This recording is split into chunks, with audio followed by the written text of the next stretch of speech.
Hey, Mac. What's up, G? Do you know what happens when you start early? I do, G. You go wealthy. It's time for Money with Mac and G. Finance for you and your family. Season 8 is here, and that's another milestone, and with all these stones, we're building up a great foundation. I love it, and we're back. It feels pretty awesome, and we're also in our new digs, a great podcast studio, and this house is great. Have you seen my view from my bedroom? Yeah, it's awesome. You get to see the water fountain all day and night. So soothing. You get to be closer to the bathroom in order to give you more time to fix your beautiful hair sculpture. Hey, art takes time. Even Da Vinci took over 14 years to paint the Mona Lisa. Oh, the Mona Lisa. You are so beautiful. You got me on that one. I guess it took a long time to draw a woman that you're not sure is happy or sad. It's still art, just like my hair. Okay, point made. We got a good thing going, though, even with all the ups and downs.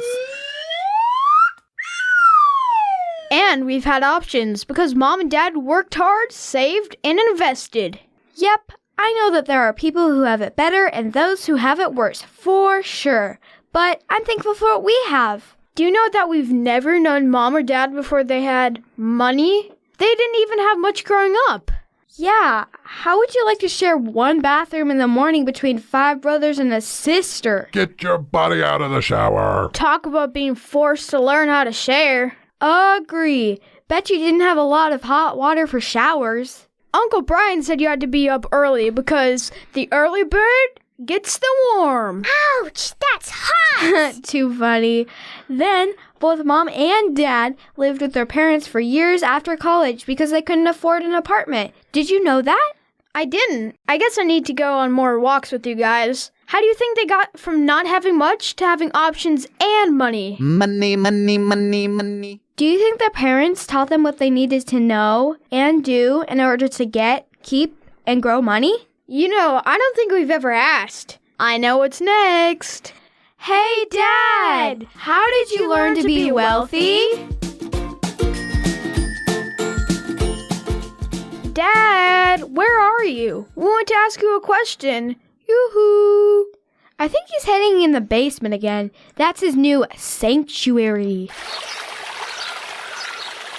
I think it might be my new sanctuary, too. What's a sanctuary? Grant, it's a place where you feel safe and secure. It makes you feel really comfortable. That works for me because it's really comfy down here. There's going to be a lot of historic video game playing done right here in my sanctuary chair. I feel you, big brother. That table over there is perfect for doing my crafts. I won't even have to clean it every day, like when I used to in our kitchen apartment. Hey, Dad, you down here? Oh, there you are. What are you doing? Yeah, it's too quiet for me down here, and you're just sitting there in the dark. Are you reading something? I am. A little reading about money always puts me in a good mood. I love it. And it's one of my favorite books. Which one is it? Is it Bond Derivatives and an Inverted Interest Rate Curve Environment? If only I could understand the bond derivatives. No, but that one is really good too. This book has lessons that I love to revisit, and they can be passed down to your kids, which is you guys. No way. We were going to ask how you learned about money, not the fancy stuff, but the normal stuff. Was it through books, or was it from your dad? Actually, some was from books, and it was from my mom. Oh, no, you didn't say that. But you have to understand my grandfathers. Those are your mom's dad and your dad's dad, right? That's exactly what I mean. We all learn a lot from our parents, whether we are trying to or not. But my dad's dad came off a farm, and my mom's dad focused on money and accounting. That sounds like it might explain some things. We did learn about the outhouse and using the Sears catalog last season. Now that's something I could have lived my entire life without learning. Agreed. Now, one grandfather worked with his hands and the other with his mind. One ended up with some land and the other invested in many things including stocks, bonds, companies, and more. So Mom passed down some good advice from her father? Absolutely. He was a pretty humble, smart guy and was really focused on education. Children, it's time to learn multiplication. So he forced us to learn from others because he knew that others knew more about making money. Is that why you like to read so much and require us to read every day? You betcha. I know you've learned a lot from reading. The authors have new ideas, insights on how things are done, and so much more to open your mind. I've definitely learned about new ideas, seeing the world through someone else's eyes, learned how things are done, and more. I am Christopher Columbus, and the world is not flat. It is some insightful stuff. I can always find something new, creative, as well as current events and fantastic stories. It really does help you to know what's going on in the world, especially with investing. Here's a question. Do you want to be a passive or active investor? Get it done. Get it done. Hold on, didn't we talk about this before? Both those words end in IVE with pass and act at the front of them. So, if you're talking about investing, you can act more Get it done. Get it done. or pass more. Is that like playing soccer? You can keep the ball and actively run down the field. Or you can pass it and take a little rest.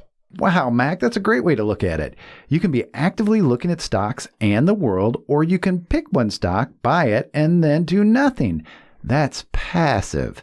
They both have their pros and cons. So you like to read, to be informed, and make adjustments to your investments? I sure do. From last season, we had some great examples to show us why being informed and making adjustments can be crazy beneficial. Absolutely. Stocks were totally affected by Corona, and if you keep informed and make some adjustments for the stocks that were affected, You could have made a crap load of money, or you could have gotten crushed. Gee, I love your excitement, but we probably need to watch our language. Sorry, Dad, I just saw some of those numbers in my mind again, and it makes me super excited about how much money we could have made. I completely understand the feeling, buddy. So, Dad, are you telling us to read to stay on top of things affecting your investments, but also for other reasons? I am. You can always count on one thing in life, and what's that, kids? Change! Awesome! You were born 1 year after the first iPhone was released in 2007. Life before smartphones was very different. Now, everyone has one, and they've sold 2.2 billion since then. Didn't I read that almost 80% of teens in the US own an iPhone? And get this, over 90% of the smartphone profits go to Apple. That is insane! That Steve Jobs guy was a visionary for sure. Now it's the largest company worth over $2 trillion. That's huge. He was a visionary. Now, as you read about the world changing, new technology or other changes, you'll see trends like the smartphone and how that affects our lives and which businesses will benefit. I'm starting to really see it. Dad, if we go back to our question, both you and Mom didn't have much growing up or after you graduated from college, right? Yep, that's true. I was lucky to get a job, but I had maybe $300 in my bank accounts, and I didn't even own a car. Wait, so how did you get to work if you didn't have a car? I had to borrow money. I didn't have money for suits either, which was a requirement for my job at the time. If that wasn't bad enough, I needed some nice shoes too. Dad, I also heard stories from Grandma that you had holes in your underwear after college since you had so little money. Ew, gross. Definitely not my finest hour, but when you have to make choices, I guess underwear wasn't a top priority. Plus, it was like natural air conditioning. Dad, I just have to say it.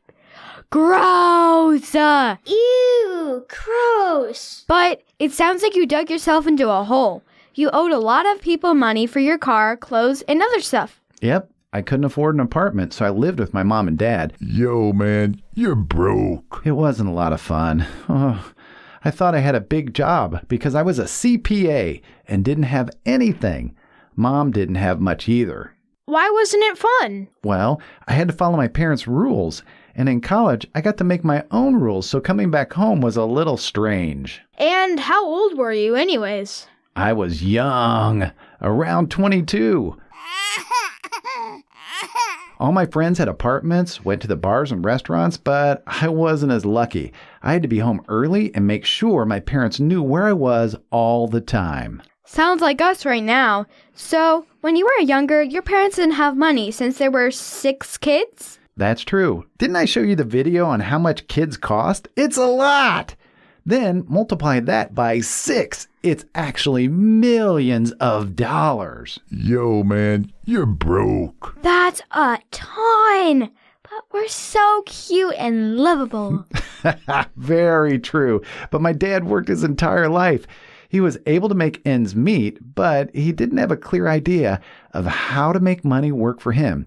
And he didn't take any calculated risks. So how did you make it all work? Did you have a budget and figured out how much you made, what you could afford, while always saving some?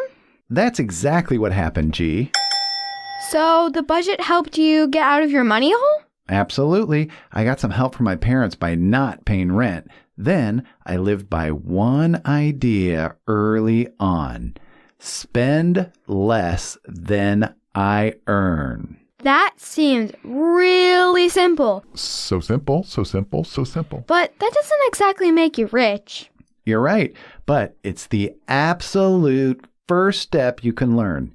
Next, I started to read and understand what my parents didn't learn about having money that I needed to learn. Is that when you studied investing and learned how to think more like a rich person? That's a perfect way to put it, G. You have to truly get in a mental mindset. That you can be wealthy too. With reading, a bit more confidence, and seeing some success, things got better and better. That makes a lot of sense. It sounds like you were having to use your head and make good decisions, but reading gave you the ideas that you were missing. That is very true, Mac. So true, grasshopper. So, can you pass some of these ideas to us? Absolutely. In our podcast, we've spoken about money basics, starting a business, taxes, and investing. These are great pieces to the puzzle. Now, let's pull some of these ideas together. That would be great, because I think having money is much better than not having any. So true, grasshopper. I agree. Now, at times in my life, I have gotten off track and made terrible financial decisions. You have to forgive yourself, but you also have to be disciplined and get back on track. Sounds like you've read a lot of different books. Maybe we can go through a couple of your favorites and learn some lessons. That's an excellent idea. School started this month for you two, so let's hit the books too and start our money school. Mac, are you good with that? I think you'll learn a couple interesting things as we go along. Absolutely, Dad. Okay, let me go through my library and figure out our next podcast. You ready to put this one to rest? Goodbye! See you next time on Money with Mac and G. Starting early is a great help to becoming wealthy. Tearing down the mystery and having regular conversations builds confidence. Many gurus will give their guidance or secret sauce.